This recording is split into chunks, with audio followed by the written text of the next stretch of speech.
मैं पंकज कुमार लॉ दर्पण में आप सभी का स्वागत है। पिछले लेक्चर में हमने विधि शास्त्र पर 50 ऑब्जेक्टिव कवर किए थे। ठीक अगले 50 ऑब्जेक्टिव हम इस लेक्चर में कवर करते हैं। चलिए शुरू करते हैं। क्वेश्चन नंबर 51, किसे आंग्ल विधि शास्त्र का जनक कहा जाता है? वेंथम को, ऑस्टिन को, ग्रोशियस को या लॉक को? तो इसका सही आंसर है जॉन ऑस्टिन को। जॉन ऑस्टिन यह विश्लेषणात्मक प्रमाणवाद के प्रणेता हैं और यह आंग्ल विधि शास्त्री हैं। ठीक, आगे बढ़ते हैं। क्वेश्चन नंबर 52, निम्नलिखित विधि शास्त्रियों में से कौन विश्लेषणात्मक विचारधारा का मुख्य प्रवर्तक है? सामंट, ऑस्टिन, वेंथम या हॉब्स? तो इसका सही आंसर है जॉन ऑस्टिन। राइट, आगे बढ़ते हैं। क्वेश्चन नंबर 53, विश्लेषणात्मक प्रमाणवाद यह नहीं मानता कि नीचे 4 ऑब्जेक्टिव दे रखे हैं। पहला, विधि की प्रकृति समादेशों की होती है। दूसरा, विधि जो है और विधि जो होनी चाहिए उसको पृथक किया जाना चाहिए। तीसरा, सुनिश्चित अंतर्निहित नैतिक विशेषता विधि का तात्विक लक्षण है। और चौथा, विधि की अवधारणाओं का विश्लेषण आलोचनात्मक मूल्यांकन से भिन्न होता है। तो इन चारों में से कौन सा सही है? तो इसमें सही आंसर है सी। क्यों सी आंसर इसलिए सही है क्योंकि विश्लेषणात्मक प्रमाणवाद विधि को नैतिकता से अलग रखता है। यानी कि उसका यह मानना है कि विधि और नैतिकता एक दूसरे से पूर्ण रूप से भिन्न हैं। विश्लेषणात्मक प्रमाणवाद के अनुसार जो विधि है, जो कानून है, यह तर्क, साक्ष्य और परीक्षण पर आधारित है। ठीक है, तो इसलिए इसका सी आंसर सही है। जबकि विश्लेषणात्मक प्रमाणवाद यह मानता है कि विधि की प्रकृति समादेशों की होती है। ठीक है, विधि जो है और विधि जो होनी चाहिए उसको पृथक किया जाना चाहिए, यह भी मानता है। और विधि की अवधारणाओं का विश्लेषण आलोचनात्मक मूल्यांकन से भिन्न होता है, यह भी मानता है। ठीक है, लेकिन ये जो सी है इसको नहीं मानता। ठीक, यानी कि विश्लेषणात्मक प्रमाणवाद विधि को नैतिकता से भिन्न रखता है, अलग रखता है। राइट, तो इसका सी आंसर सही है। आगे बढ़ते हैं। आधुनिक अर्थ में प्रत्यक्षवाद की नींव किसने रखी थी? तो इसका सही आंसर है जॉन ऑस्टिन ने। राइट, आगे बढ़ते हैं। निम्नलिखित में से कौन विधि शास्त्र की विश्लेषणात्मक शाखा से संबंधित है? तो इसका सही आंसर है जॉन ऑस्टिन। जॉन ऑस्टिन विधि शास्त्र की विश्लेषणात्मक शाखा से संबंधित हैं। राइट, आगे बढ़ते हैं। जॉन ऑस्टिन को निम्नलिखित में से किस विचारधारा का प्रतिपादक कहा जाता है? तो जॉन ऑस्टिन विश्लेषणात्मक विचारधारा से संबंधित हैं। ठीक, आगे बढ़ते हैं। क्वेश्चन नंबर 57, किसने कहा कि विधि शास्त्र मानव स्थापित निश्चयात्मक विधि का दर्शन है? सामंग ने, ऑस्टिन ने, हॉलैंड ने या ग्रे ने? तो इसका सही आंसर है जॉन ऑस्टिन ने।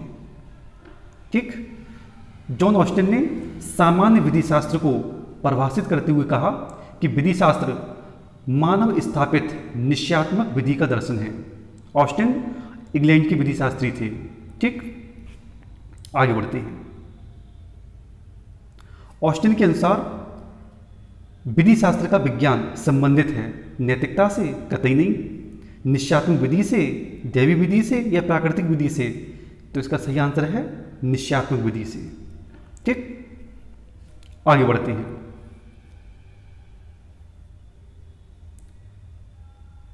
किसने विधि शास्त्र को सामान्य और विशिष्ट विधि शास्त्र में विभाजित किया है? विंथम ने, ऑस्टिन ने, सामंग ने या हॉलैंड ने? तो इसका सही आंसर है जॉन ऑस्टिन ने। जॉन ऑस्टिन ने विधि शास्त्र को 2 भागों में विभाजित किया, एक सामान्य विधि शास्त्र और दूसरा विशिष्ट विधि शास्त्र। राइट, तो इसका बी आंसर सही है। आगे बढ़ते हैं। विधि शास्त्र पद को सामान्य और विशिष्ट अर्थ में प्रयोग किए जाने में अंतर किसने किया? हॉलैंड ने, ऑस्टिन ने, सामंग ने या एलन ने? तो इसका सही आंसर है जॉन ऑस्टिन ने। जॉन ऑस्टिन ने विधि शास्त्र को दो भागों में बांटा, एक सामान्य विधि शास्त्र और दूसरा विशिष्ट विधि शास्त्र। ठीक, आगे बढ़ते हैं। क्वेश्चन नंबर 61, निम्नांकित में से कौन the province of jurisprudence determined पुस्तक का लेखक है? विंथम, ऑस्टिन, हॉलैंड या सामंड? तो इसका सही आंसर है जॉन ऑस्टिन। जॉन ऑस्टिन को अंग्रेजी विधि शास्त्र का पिता कहा जाता है और यह विश्लेषणात्मक शाखा के प्रवर्तक हैं। जॉन ऑस्टिन ने लंदन विश्वविद्यालय में जो भी व्याख्यान दिए, ठीक है, वो व्याख्यान सन 1832 में पुस्तक the province of jurisprudence determined में प्रकाशित हुए, इस पुस्तक में प्रकाशित हुए। ठीक है, तो इसलिए कहा जाता है कि John Austin the province of jurisprudence determined पुस्तक के लेखक हैं। राइट, आगे बढ़ते हैं। ऑस्टिन की पुस्तक the province of jurisprudence determined क्या है? ऑस्टिन की आत्मकथा है, या लंदन विश्वविद्यालय में दी गई उनकी व्याख्यान है, या संसदीय सरकार पर ग्रे के निबंध का उत्तर है, या उपयुक्त में से कोई नहीं? तो हम जानते हैं कि the province of jurisprudence determined में ऑस्टिन के लंदन विश्वविद्यालय में दी गई व्याख्यान है। ठीक है, तो इसका बी आंसर सही है और यह पुस्तक सन 1832 में प्रकाशित हुई थी। राइट, आगे बढ़ते हैं। क्वेश्चन नंबर 63, जॉन ऑस्टिन के अनुसार अधिरचनावादी विधि का अर्थ है।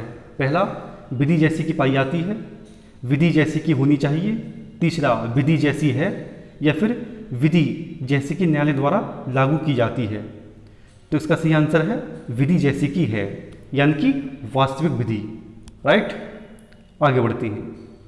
क्वेश्चन नंबर 64, सुप्रीम कोर्ट ने यानी कि उच्चतम न्यायालय ने A.K. गोपालन बनाम मद्रास राज्य में यह विनिश्चित किया कि संविधान के आर्टिकल 21 में विधि द्वारा स्थापित प्रक्रिया अभिव्यक्ति से अभिप्रेत है।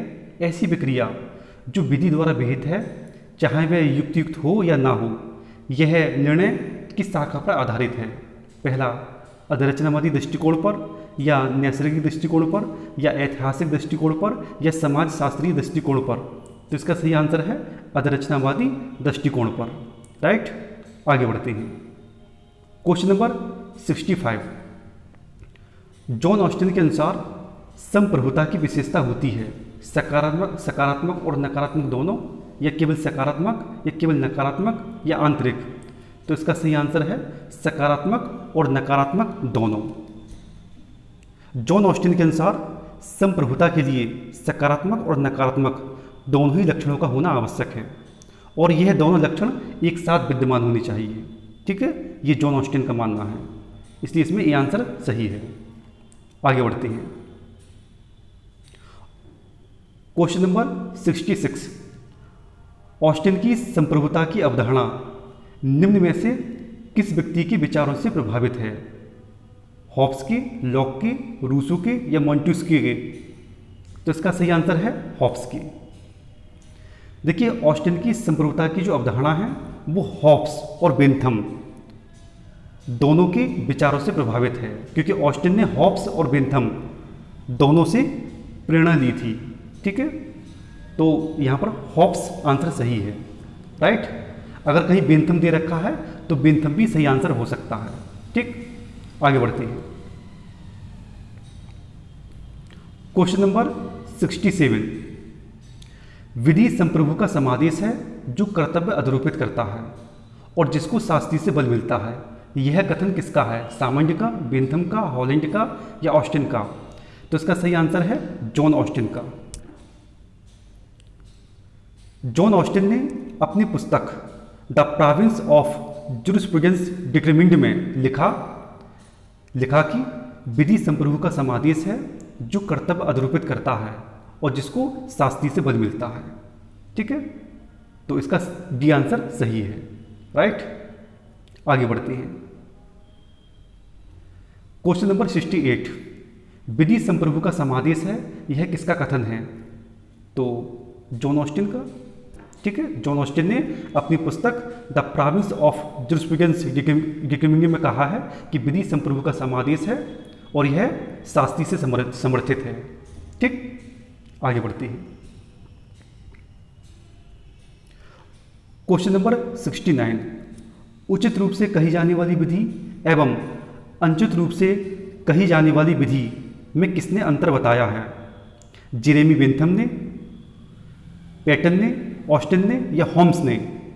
तो इसका सी आंसर है सही है। ठीक, इसका सी आंसर सही है, जॉन ऑस्टिन ने। जॉन ऑस्टिन ने विधि को दो भागों में बांटा, एक उचित रूप से कही जाने वाली विधि और एक अनुचित रूप से कही जाने वाली विधि।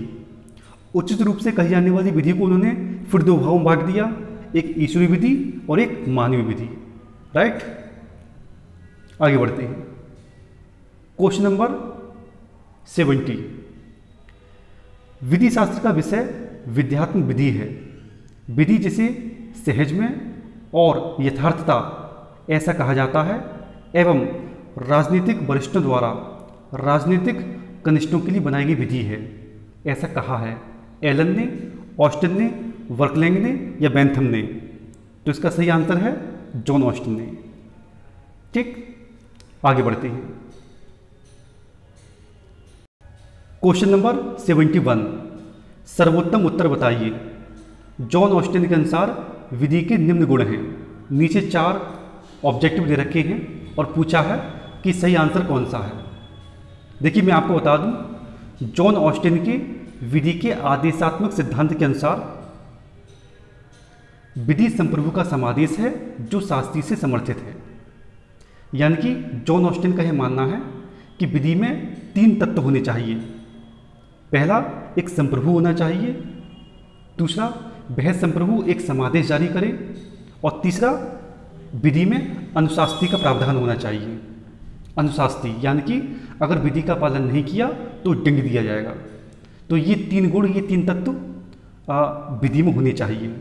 राइट, तो इसमें जो सही आंसर है वो है ए। ठीक है, विधि में क्या है? एक समादेश होना चाहिए और वो समादेश संप्रभु द्वारा जारी किया गया हो, और साथ ही साथ विधि में अनुशास्त्री का प्रावधान होना चाहिए, यानी कि अगर पालन नहीं करोगे तो दंड दिया जाएगा। राइट, तो इसका ए आंसर सही है। ठीक, आगे बढ़ते हैं। क्वेश्चन नंबर 72, जॉन ऑस्टिन के अनुसार निम्नलिखित में से कौन विधि का अनिवार्य तत्व नहीं है? देखिए, जॉन ऑस्टिन का यह मानना है कि विधि संप्रभु का समादेश है जो शास्त्री से समर्थित है, यानी कि 3 तत्व विधि में होने चाहिए। यानी कि एक संप्रभु हो, ठीक है, जो एक समादेश जारी करे, और विधि में दंड का प्रावधान भी होना चाहिए। ठीक है, तो ये 3 तत्व विधि में होने चाहिए। जॉन ऑस्टिन के अनुसार ये जो आदर्श है ये विधि का तत्व नहीं है। ठीक है, तो इसलिए इसका बी आंसर सही है। राइट, आगे बढ़ते हैं। क्वेश्चन नंबर 73, निम्नलिखित में से कौन विधि को नैतिकता से अलग रखता है और कहता है कि विधि शास्त्र के विज्ञान का संबंध विधि की उपयोगिता के उद्देश्य से नहीं है? तो इसमें 4 ऑब्जेक्टिव दे रखे हैं, ऑस्टिन, कांट, फुलर या ड्वार्किन। तो इसमें सही आंसर है ऑस्टिन। ऑस्टिन विधि को नैतिकता से अलग रखते हैं। ठीक, आगे बढ़ते हैं। क्वेश्चन नंबर 74, अंतर्राष्ट्रीय विधि एक सकारात्मक नैतिकता है, यह किसने कहा? हॉलिंग ने, व्राइली ने, ऑस्टिन ने या ओपेनहाइम ने?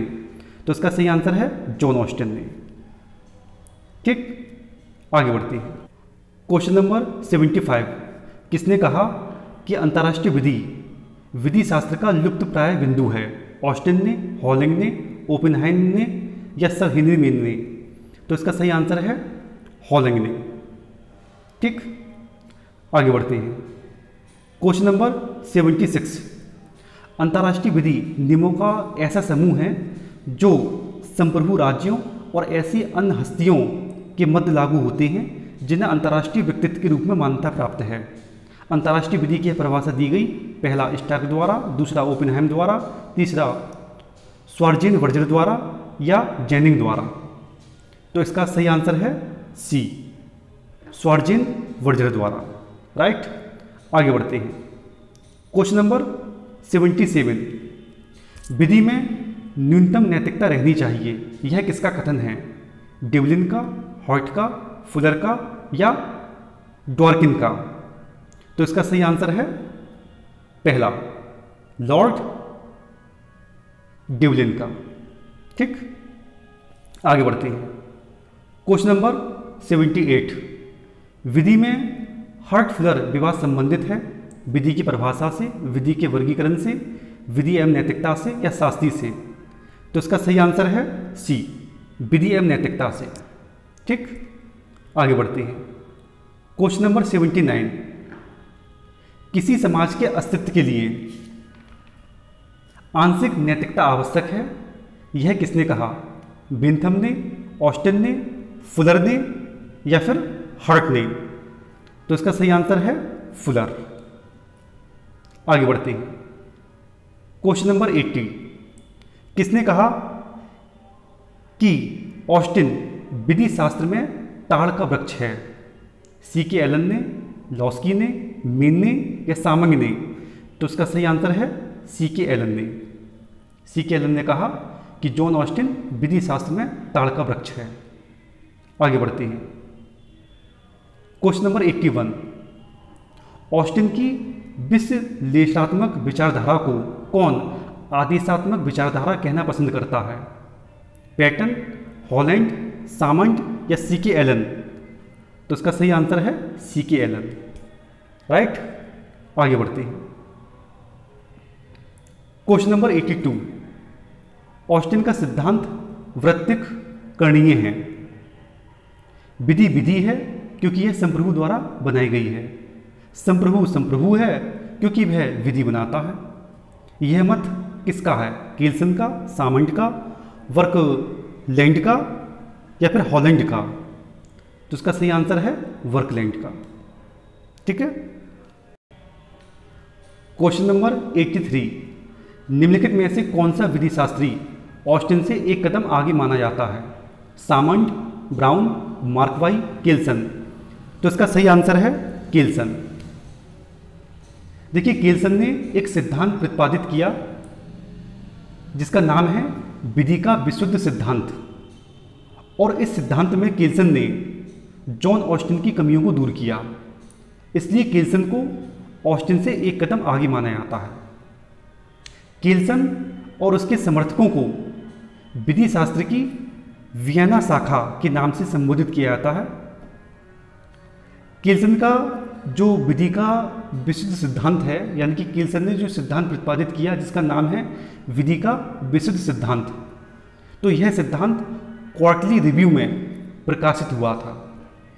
राइट, आगे बढ़ते हैं। क्वेश्चन नंबर 84, किसने कहा कि विधि मानकों का विज्ञान है? सेवनी ने, केल्सन ने, सामंग ने या बेंथम ने? तो इसका सही आंसर है केल्सन ने। ठीक है, विधि मानकों का विज्ञान है, यह केल्सन ने कहा। आगे बढ़ते हैं। क्वेश्चन नंबर 85, मानक एक क्रिया का नाम है जिसके द्वारा एक निश्चित आचरण को आदेशित, अनुज्ञात या अधिकृत किया जाता है। मानक की उपयुक्त परिभाषा निम्नलिखित में से किसने दी? केल्सन ने, ऑस्टिन ने, बेंथम ने या हॉलैंड ने? तो केल्सन ने दी। ठीक है, आगे बढ़ते हैं।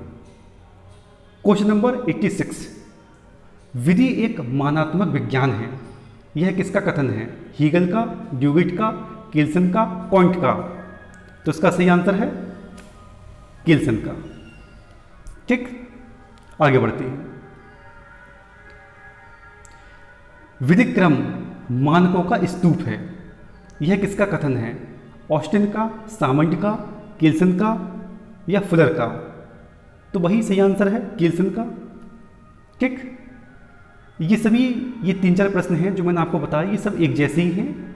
ठीक है, लेकिन ये अलग अलग तरीके से पूछे गए हैं एग्जाम में। राइट, तो ये केल्सन का कथन है।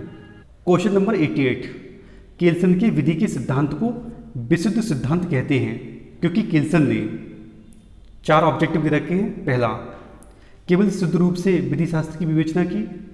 या फिर नैतिकता और शुद्धता के अनुसार विधि को परिभाषित किया। तीसरा, विधि को धर्म, नीतिशास्त्र, समाजशास्त्र और इतिहास से अप्रभावित रखने पर बल दिया। या फिर शुद्ध रूप से न्याय के रूप में विधि की विवेचना की। ये 4 विकल्प दे रखे हैं, पूछा है इन चारों में से कौन सा विकल्प सही है। देखिए केल्सन के अनुसार विधि एक मानात्मक विज्ञान है। विधि एक मानात्मक विज्ञान है। केल्सन ने विधि सिद्धांत की व्याख्या करते हुए कहा कि विधि सिद्धांत को धर्म, नीतिशास्त्र, समाजशास्त्र, इतिहास इन सब से दूर रखना चाहिए, यानी कि अप्रभावित रहना चाहिए इन सभी तथ्यों से विधि को। इसलिए केल्सन के सिद्धांत को विधि का विशुद्ध सिद्धांत कहा जाता है। राइट, तो इसमें सी विकल्प सही है। ठीक है, क्योंकि केल्सन का यह मानना था कि विधि को धर्म, नीतिशास्त्र, समाजशास्त्र, इतिहास इन सब से दूर रहना चाहिए, अप्रभावित रहना चाहिए। इसलिए केल्सन के सिद्धांत को विधि का विशुद्ध सिद्धांत कहा जाता है। राइट, आगे बढ़ते हैं। क्वेश्चन नंबर 88, किसने कहा कि विधि सिद्धांत को नीतिशास्त्र, राजनीति शास्त्र, समाजशास्त्र, इतिहास इत्यादि से अप्रभावित रहना चाहिए? तो भाई केल्सन ने कहा। राइट, आगे बढ़ते हैं। क्वेश्चन नंबर 90, कौन विधि को मनोवैज्ञानिक तथ्य से हीन समादेश के रूप में परिभाषित करता है? हॉलैंड, बेंथम, सामंट या केल्सन? तो इसका सही आंसर है केल्सन। आगे बढ़ते हैं। क्वेश्चन नंबर 91, निम्नलिखित में से कौन इस सिद्धांत का प्रतिपादक है कि राज्य तथा विधि दोनों समरूप हैं? राज्य मानव व्यवहार की एक प्रणाली है, सामाजिक दबाव की व्यवस्था के अतिरिक्त कुछ नहीं है। यह दबाव की व्यवस्था विधिक व्यवस्था से भिन्न इसलिए नहीं है क्योंकि एक समाज के भीतर दो नहीं वरन मात्र एक ही दबाव की व्यवस्था एक समय पर वैध हो सकती है। इस सिद्धांत का प्रतिपादक कौन है? ऑस्टिन, केल्सन, बेंथम या हार्ट? तो इसका सही आंसर है केल्सन। आगे बढ़ते हैं। क्वेश्चन नंबर 91, कौन कहता है कि विधि शास्त्र विध्यात्मक विधि का औपचारिक विज्ञान है या प्रारूपक विज्ञान है? ऑस्टिन, सामंट, हॉलैंड या केल्सन? तो इसका सही आंसर है हॉलैंड। हॉलैंड ने कहा कि विधि शास्त्र विध्यात्म विधि का प्रारूपिक या औपचारिक विज्ञान है। ठीक, आगे बढ़ते हैं। क्वेश्चन नंबर 92, निम्नलिखित में से किसने कहा कि विधि शास्त्र रचनात्मक विधि का रीतिबद्ध विज्ञान है? हॉलैंड ने, सामंट ने, बेंथम ने या ऑस्टिन ने? हॉलैंड ने कहा। राइट, आगे बढ़ते हैं। क्वेश्चन नंबर 93, किसका मानना है कि समस्त विधि संग्रह को अधिनियमित विधि के रूप में बदलने की प्रक्रिया को कोडिफिकेशन कहते हैं? किसका मानना है? शेवनी का, सामंट का, हॉब्स का या पोलक का? तो इसका सही आंसर है सामंट का। ठीक, ऐसा सामंट मानते हैं, लेकिन हाँ सामंट कोडिफिकेशन के विरोधी रहे हैं। राइट, आगे बढ़ते हैं। क्वेश्चन नंबर 94, किसने विधि शास्त्र को 3 भागों में डिवाइड किया? एक विश्लेषणात्मक विधि शास्त्र, ऐतिहासिक विधि शास्त्र और नैतिक विधि शास्त्र। इन 3 भागों में किसने विधि शास्त्र को वर्गीकृत किया, डिवाइड किया? सामंट ने, ऑस्टिन ने, हॉलैंड ने या ग्रे ने? तो इसका सही आंसर है सामंट ने। सामंट ने विधि शास्त्र को 3 भागों में बांटा, एक विश्लेषणात्मक विधि शास्त्र, दूसरा ऐतिहासिक विधि शास्त्र, ठीक है, और तीसरा नैतिक विधि शास्त्र। राइट, आगे बढ़ते हैं। क्वेश्चन नंबर 95, विश्लेषणात्मक, ऐतिहासिक और नैतिक विधि शास्त्र के 3 भाग हैं, ऐसा किसने कहा? तो सामंट ने। मैं आपको बता चुका हूं कि सामंट ने विधि शास्त्र को 3 भागों में बांटा, एक विश्लेषणात्मक, एक ऐतिहासिक और दूसरा नैतिक विधि शास्त्र। राइट, आगे बढ़ते हैं। क्वेश्चन नंबर 96, किसने विधि को प्रमुख एवं गौण नियमों का योग कहा है? हार्ट ने, लॉस्की ने, फ्रीडमैन ने या फिर पाउंड ने? तो इसका सही आंसर है एच एल हर्ट ने। एच एल हर्ट ये आंग्ल विधि शास्त्री हैं और इन्होंने अपनी पुस्तक कॉन्सेप्ट ऑफ लॉ में विधि को प्रमुख एवं गौड़ नियमों का योग कहा है। राइट, आगे बढ़ती हैं। 97 विधि के अदरचनावादी दृष्टिकोण के बारे में किसने कहा कि यह समादेश, अनुशास्त्री और संप्रभुता की त्रिवेणी है? हार्ट ने, सी के एलन ने, हॉलैंड ने या मेन ने? तो इसका सही आंसर है एच एल हर्ट। एच एल हर्ट ये आंग्ल विधि शास्त्री हैं। इनकी पुस्तक है कॉन्सेप्ट ऑफ लॉ और इन्होंने इसी पुस्तक में ऑस्टिन की जो विधि संबंधी जो भी धारणाएं थी उनको अमान्य करते हुए इस बात पर बल दिया कि निश्चयात्मक विधि को न्याय और नैतिकता से अलग नहीं किया जा सकता। विधि की नई संकल्पना प्रस्तुत करते हुए एच एल हर्ट ने अधिरचनावादी दृष्टिकोण को समादेश, अनुशास्त्री और संप्रभुता की त्रिवेणी कहा है।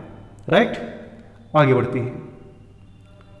क्वेश्चन नंबर 98 हर्ट का विधि विश्लेषण विभेद करता है? पहला, कारण एवं प्रभाव के बीच, दूसरा सिद्धांत एवं तथ्य के बीच, आभारी बाध्य होना आभार रखना के बीच या मूर्त तथा अमूर्त अधिकारों के बीच? तो इसका सही आंसर है सी, आभारी बाध्य होना तथा आभार रखना के बीच। राइट, आगे बढ़ते हैं। Question number 99 the concept of law नामक पुस्तक के लेखक हैं H L Hart, John Austin, Dworkin या पाउंड? तो इसका सही आंसर है एच एल हर्ट। ठीक, द कॉन्सेप्ट ऑफ लॉ पुस्तक के लेखक कौन है? H L hurt. राइट, आगे बढ़ती है।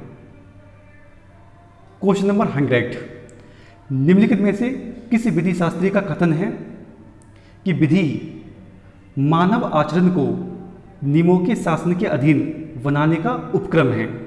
कहोन का, हार्ट का, फुलर का या हॉल का? तो इसका सही आंसर है फुलर। राइट, तो इस लेक्चर में हमने 50 ऑब्जेक्टिव कवर किए हैं। इस लेक्चर में इतना ही। बने रहिए हमारे साथ। मैं पंकज कुमार, शुक्रिया।